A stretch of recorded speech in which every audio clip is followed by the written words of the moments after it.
میگن یه آقایی با دوچرخه رسید به خط مرزی. مرزبان گفت با خودت چی داری؟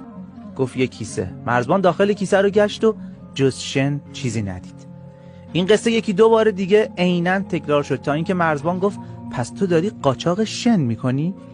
از این به بعد هر بار که مرد با دوچرخه و کیسه شن به مرز میرسید، مرزبان کیسه شن رو روی زمین خالی میکرد و بهش میگفت حالا برو. این قصه 3 سال هر هفته تکرار شد تا اینکه دیگه از مرد خبری نشد. یه روز مرزبان مرد رو داخل شهر دید و بهش گفت تمام اون 3 سال به تو مشکوک بودم ولی هیچ وقت نتونستم مچتو بگیرم. تو چی قاچاق میکردی؟ قاچاقچی لبخندی زد و گفت دوچرخه. من هر بار با یه دوچرخه جدید می اومدم ولی تو هر بار به کیسه شن توجه میکردی. این حکایت همه ما تو زندگیه. نذار توجه به چیزی که خیلی تو چشمه حواس تو رو از مسائل با اهمیت زندگی پرت کنه. نذار لکه های صورتت حواس تو رو از این که بدن سالمی داری پرت کنه.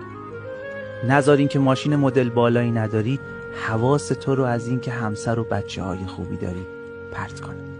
نذار این که چهره خیلی جذابی نداری حواس تو رو از این که انسان مهربونی هستی پرت کنه.